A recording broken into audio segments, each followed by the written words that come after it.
ये पीछे अच्छा नहीं लग रहा है, इसको हटा देते हैं। हे भगवान। Hi guys, welcome back to another video and video is about, जैसे कि तुम्हें थंबनेल और टाइटल से पता है, how to increase speed in bank exam prelims में स्पेशली, क्योंकि मेंस में स्पीड वाला इतना रोल नहीं होता, उधर टाइम होता है काफ़ी, ठीक है। तो अभी यहाँ पे सिर्फ प्रीलिम्स की बात कर रहे हैं। काफ़ी सारे पॉइंट्स तुम लोग को ऑलरेडी पता होंगे, तो ठीक है, ऐसे बोलना कि इसमें क्या नया है, हमें पता है। कुछ नया हो सकता है या फिर जो बिगिनर्स हैं उनके लिए ज़्यादा हेल्पफुल हो सकती है। मैं इतना एक्सप्लेनेशन क्यों देती रहती हूँ। और सबसे मेन तो सबसे पहले दिन के 2 मॉक मिनिमम होते हैं प्रीलिम्स के लिए, जो बिगिनर्स हैं उनके लिए स्पेशली, क्योंकि स्पीड बनानी होती है और इतनी जल्दी नहीं बनती वो। तो दिन के 2 मॉक्स प्रीलिम्स के मिनिमम है, आगे तुम्हारी इच्छा जितने तुम करना चाहो। उसके बाद जब हम मॉक्स शुरू करते हैं तो मोस्टली मेरी रीजनिंग भी पहले आती है और फिर क्वांट आती है, लेकिन ये कोई तुम ऐसे फिक्स करके नहीं चलना कि ओ पहले रीजनिंग आएगी उस हिसाब से क्वांट आएगी। और इस बार तो बोले कि सेक्शनल टाइमिंग भी मैंने इतना कुछ देखा नहीं है या जो भी है, पर इतना फ़र्क क्यों पड़ रहा है। मतलब अगर है तो भी सही है ना, तुम्हें फिक्स टाइम मिल रहा है तो उस हिसाब से करो अपना। वैसे भी हम सेट करके ही करते थे कि इतने टाइम में ये कर लेंगे और इतने टाइम में वो कर लेंगे, तो इतना क्या फ़र्क पड़ना है। अगर सेक्शनल टाइम होगी तो भी उसी टाइम में करो। मतलब अपने आप को अभी फिर प्रिपेयर कर लो ना, अभी से 20 मिनट दोनों के, 5 मिनट अपनी एक्स्ट्रा ही रखो, तो ठीक है। वो तो अभी से ये तुम कर सकते हो, इतना कोई हवा बनाने वाली बात नहीं है वो कि वो सेक्शुअल टाइमिंग होगी ये वो। IBPS PO प्रीलिम्स में भी तो होती है, क्लर्क वगैरह इनमें भी तो होती है, उधर भी तो करते ही है ना उस हिसाब से, तो इधर भी उस हिसाब से कर लो बस। फिर उसके बाद है टाइम। अभी हमें पता है कि प्रीलिम्स में टाइम कम है, तो ऐसे नहीं है कि उधर तुम ये सोच के ही नर्वस हो जाओ कि वो बहुत कम टाइम है और तुम बार बार टाइम को ही देखते रह जाओ, कितना टाइम रहता है। ऐसे नहीं करना, उधर तुम वो टाइम देखने में इतना टाइम वेस्ट कर दोगे। तो बस अपना दिमाग में रखना है कि टाइम कम होता है और जल्दी करना है बस, ठीक है। बार बार टाइम को नहीं देखना, उससे तुम ज़्यादा टेंशन में ही आओगे और टाइम में साथ में तुम कर ही रहोगे, तो वो नहीं करना। और मेंस में ऐसे होता है, तुम्हें पूरा सेक्शन पहले ओवरव्यू लेना होता है, क्योंकि उसमें काफ़ी टाइम है और तुम्हें देखना होता है कौन सा क्वेश्चन करना है कौन सा नहीं। यहाँ पे टाइम ऑलरेडी कम है और तुम ओवरव्यू लेने लगे तो उधर तुम और ज़्यादा वेस्ट कर रहे हो। सीधा अपना करना शुरू करो, ये नहीं कि पहले तुम देख रहे हो क्या क्या क्वेश्चन है और फिर तुम कर रहे हो, नहीं, उधर ही तुम्हारी 2-3 मिनट वेस्ट हो जाएंगी। ये रीजनिंग के लिए मेन। क्वांट में ऐसा है कि तुम्हें पहले स्पीड मैथ्स करनी होती है, तो उसमें तुम्हें करना पड़ेगा स्किप। उसमें भी बस सीधा स्किप करके जहाँ मिले वो स्पीड मैथ्स के क्वेश्चन वो सीधे करने हैं। ये नहीं कि तुम पहले देख रहे हो फिर तुम वापस जा रहे हो और फिर कर रहे हो, इधर उधर ही घूमते रह जाओगे ऐसे फिर पेपर में।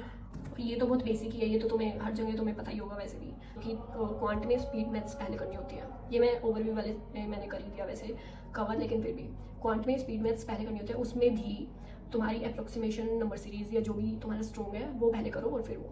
रीजनिंग में ऐसे कोई रूल नहीं है। कई लोग बोलते हैं कि पहले मिसलेनियस फिर पजल्स, लेकिन प्रीलिम्स में को नहीं लगता।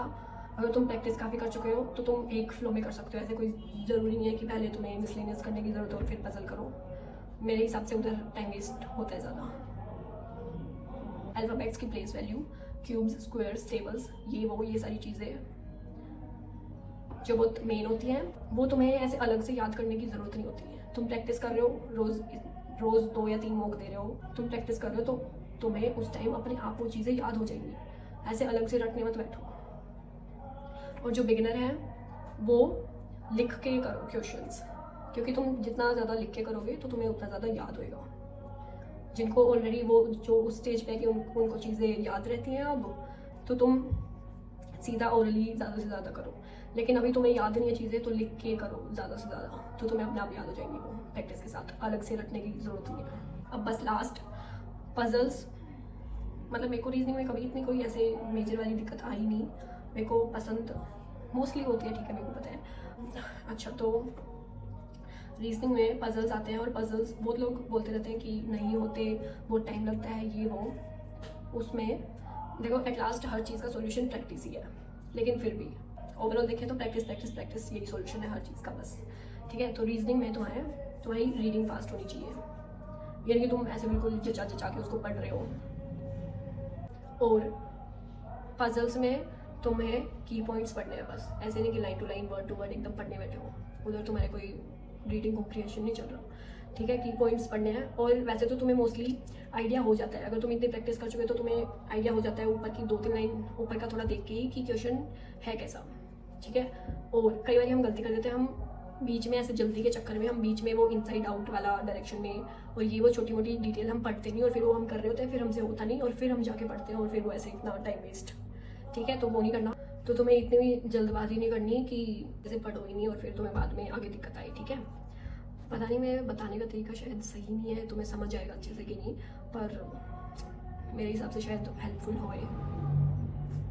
पजल्स में ऐसे होता है कि तुम्हें बहुत सारे नाम दिए हुए हैं, वो कितने ऐसे रह रहे हैं बिल्डिंग में या फिर वो सर्कल में बैठे हैं, जो भी तुम्हें ऊपर नाम दिए हुए हैं, अगर वो अलग से ऐसे दिए हुए पूरे कि सबके नाम अलग अलग लेटर से शुरू हो रहे हैं, तो तुम बस फर्स्ट लेटर लेके चलो उनका, अगर सभी अलग अलग लेटर से हैं तो ही, वरना कई बार वो जानबूझ के कंफ्यूज करने के लिए सेम लेटर वाले देते हैं, तो उधर ऐसे नहीं करना है। जहाँ पे अलग अलग लेटर से ही शुरू हो रहे हैं वहाँ पे बस ऐसा करना है कि बस उसका फर्स्ट लेटर लेके चलो, क्योंकि उसमें टाइम लगता है, तुम पूरा नाम लिखने बैठते हो। ठीक है, और पजल्स में जितने भी पॉसिबिलिटी मैक्सिमम 3 या 4 जितनी भी बनती जाती हैं साथ में बनाते जाओ सारी।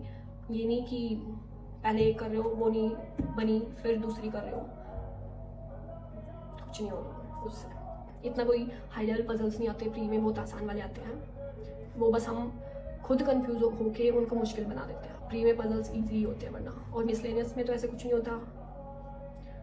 तो वो अगर तुम्हें कहीं ऐसे लग रहा है कहीं तुम उलझ रहे हो तो अपना समझ जाओ और आगे बढ़ो, ये नहीं कि उधर ही अटके हुए। ये तो बहुत बेसिक, ये वाली चीज़ें बहुत बेसिक है, ये तो तुम्हें पता ही होगी अब तक तो, क्योंकि आधा जून जा चुका है, जुलाई और अगस्त में पेपर है। स्टडी ब्लॉग मेरे को ऐसा लगता है तो मैंने क्या ही काम आएगा मेरे स्टडी ब्लॉग भी इतना, और वैसे भी प्रॉपर वाला तो मैं बना नहीं रही थी, तो उससे बेटर है कि थोड़ी काम की चीज़ ही बताऊँ। बस दिस वाज इट, मिलते हैं नेक्स्ट वीडियो में। ठीक है गाइस, बतेरी कर मत लीव के मेनू में बैठी हूँ और वो भी वीडियो होगी पूरी। और क्या, आई होप कि तुम्हारी तैयारी भी अच्छी चल रही हो गया। अब बाय, ऑल द बेस्ट सभी को, प्रैक्टिस करो जितनी कर सकते हो, करो। और हाँ, प्रीलिम्स का तो ज्ञान मैं दे ही सकती हूँ, प्रीलिम्स मैंने करे हैं प्रीलिम्स